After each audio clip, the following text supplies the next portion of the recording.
It is another edition of Time About the Movies, and today we're taking a look at the two new releases of July 25th, 2008. Two movies in particular, one a big comedy hit, the other a sequel nobody was really asking for. But before we get to that one, let's take a look at that big comedy hit. It is the biggest new release of the weekend, and a lot of people really love it, but everyone except for, let's talk about Step Brothers. I know you touched my drum set. Get out of my face. All right, that's it. You destroyed my home. You beat me up in your sleep. You're adults. It's time you started acting like adults. What? We're slow learners, and we're not particularly good listeners. Hello, how are you? Oh my God! Have a great time. Step Brothers. Yeah, I really do not like Step Brothers. I know a lot of people really like this movie, and I love Will Ferrell and John C. Reilly, but man, does their stick go on way too much in this movie. The story you have here, Will Ferrell and John C. Reilly are two grown men who are forced to live together as stepbrothers after their single parents, played by Mary Steenburgen and Richard Jenkins, whom they still live with, marry each other. And the rest of the movie is literally them just going off on each other, getting loud, obnoxious. Sometimes it can be funny, but most times it's just really just filler, man. And there's just nothing about this movie that really holds up very well. Now, don't get me wrong, it's not a bad movie. There are times, like I said, when the movie can be really funny when its stupidity reaches levels of hilarity. Like, I love that scene where they're building the bunk beds, and John C. Reilly jumps up on the bed, and it collapses on Will Ferrell immediately. Stuff like that is funny. The boats and hose sequence is really funny, but stuff where, they're just getting into random fights with high school kids. They do this creepy thing in interviews where they're both in there and they're acting very weird. The scene where they're sleepwalking and then just destroying the house and all that. The whole thing at the end about how the father, Richard Jenkins, talks about, I wanted to be a dinosaur when I grew up. It's just like stuff like that just really, it didn't bother me at first, but the fact that everybody kept quoting this movie and quoting all the stuff that really wasn't all that funny. Like, I'm sorry, the Catalina wine mixer thing was funny for a few minutes, but when I have to hear somebody tell me that when I'm outside on multiple occasions, the shtick gets old really, really fast. I don't care about the freaking Catalina wine mixer. Basically what I'm trying to say here. And the movie just isn't funny, man. Like, I get it. Will Ferrell and John C. Reilly can be really funny together. I mean, they were funny in Talladega Nights, even though I didn't like that movie all that much. I still preferred it better than this film. But this, I mean, they were just really pushing the boundaries of how obnoxious and how insane can we be before people start to turn away. And apparently nobody turned away from this one, because this was a big blockbuster hit. And, all those people that were worried about Will Ferrell's box office star power after Semi-Pro, which was also an R-rated comedy, and this was an R-rated comedy too, that completely went away. So basically, why did Semi-Pro fail the box office? Because they opened an R-rated comedy in the middle of the winter time when everybody is still in school and all that. And of course, this came out at summertime, just as the kids were still out of school. So there you go. That's the reason why Semi-Pro didn't do well at the box office, even though I still prefer that movie much better than I prefer this one. This one just doesn't hold up, man. I liked it back when I saw it, but I've barely gone back and watched it, and from the little bits that I've seen from it, watching it again, yeah, it really, really does not work at all. I mean, don't get me wrong, it's not as bad as Holmes and Watson, not even close to that. Holmes and Watson is the bottom of the barrel with those two in it, but this movie really does not hold up well over time. A lot of the jokes really don't add up to anything funny. The performances are pretty bland and predictable.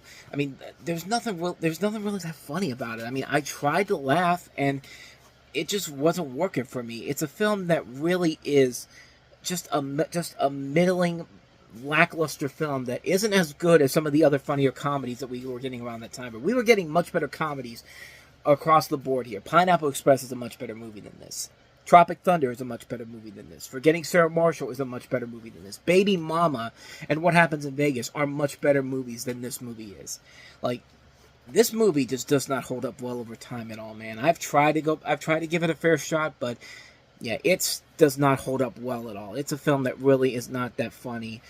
At least in my opinion it is. And I know there's going to be a lot of people that disagree with me on that, but I'm sorry. Step Brothers just isn't funny for me. I don't want to watch a movie where Will Ferrell and John C. Reilly are just being loud and obnoxious for an hour and a half, and they're not making me laugh once.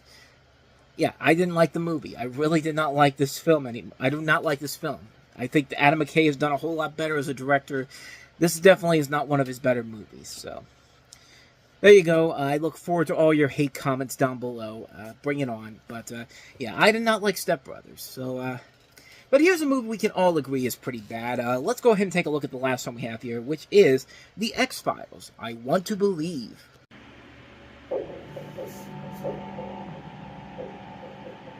Tell me what you see.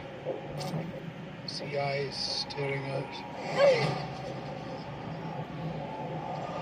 She tried to escape, but she couldn't.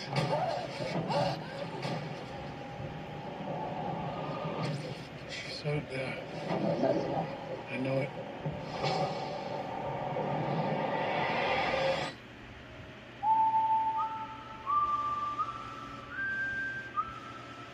Scully, I need you on this with me. And that's what scares me. Hold the line, gentlemen. Look left, look right. It's here. It's here.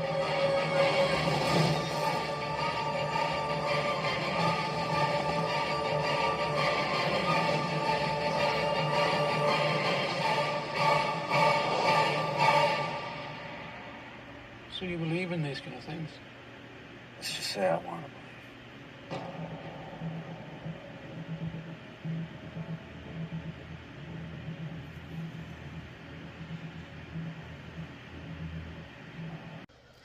More like I want to believe that there was some random person in the year 2008 that was wondering, I wonder what's happening with the X-Files. I would love to see another X-Files movie. That person was Tom Rothman because, yeah, here's another one of those movies from the really lackluster summer schedule for 20th Century Fox in 2008, which the sequel to The X-Files, I Want to Believe, of course, the sequel to the 1998 movie, which really isn't a sequel per se. It is more of a standalone movie.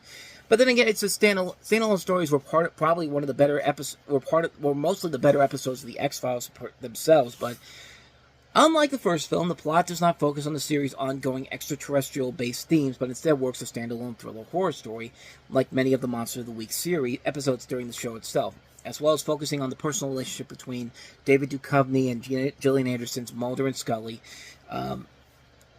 Scolar Mully, excuse me. But this time it follows the two of them who have been out of the FBI for several years.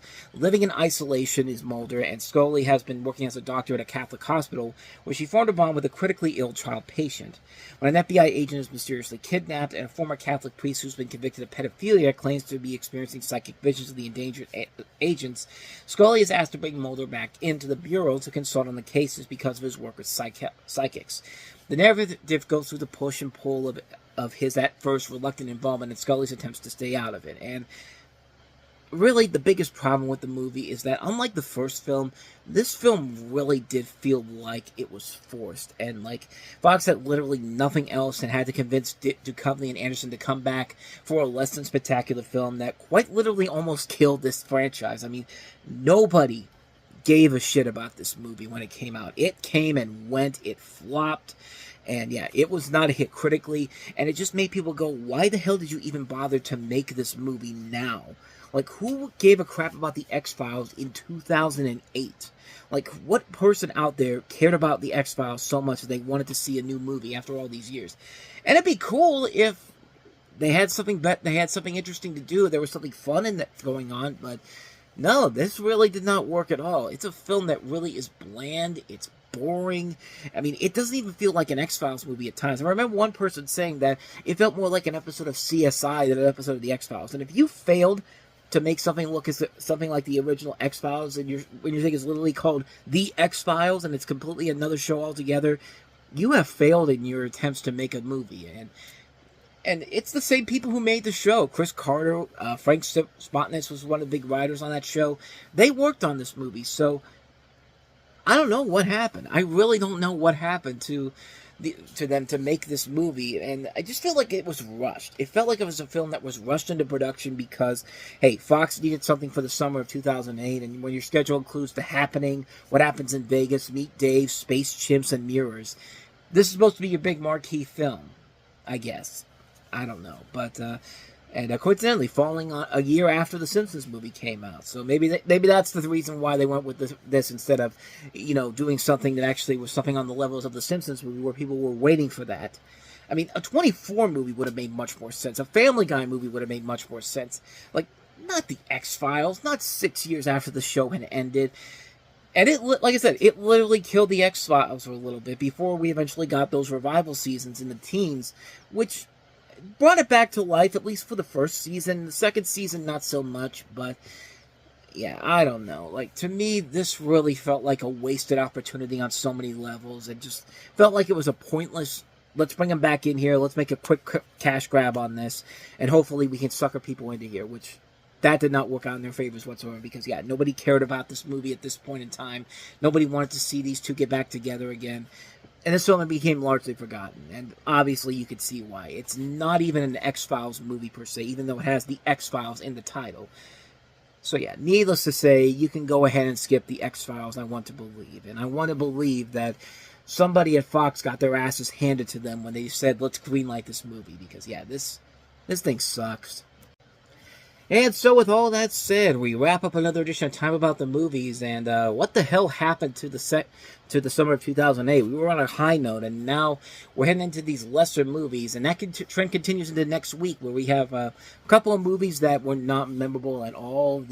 Speaking of franchises that nobody gave a shit about, they have made another Mummy movie, The Mummy Tomb of the Dragon Emperor, with Brendan Fraser, not featuring Stephen Sommers as the director, it's Rob Cohen, and not featuring Rachel Weisz, it's Maria Bello. Was that going to work out in the film's favor? No. We have Kevin Costner starring in Swing Vote with Kelsey Grammer and Dennis Hopper in it, and that movie doesn't seem like it's bad on paper, but it's one of those movies I talk about sometimes where when you go ambiguous with your ending, it really does not work out well. We'll delve into that one next time around. And we have Clive Barker's new film, Midnight Meat Train. So 3 films to take a look at next time around. We'll delve into those coming up on the next episode. That'll be tomorrow. But until then, thank you so much for watching, and if you want to see more videos like this, please go ahead and hit the playlist on the next page, check out the previous episode, and also don't forget to hit the like, subscribe, notification button, and the bell. That's when you get updates on when new videos come out, and we do post new videos here every day. So with all that said, I'm off. I'll see you guys next time, and until then, as always, take care.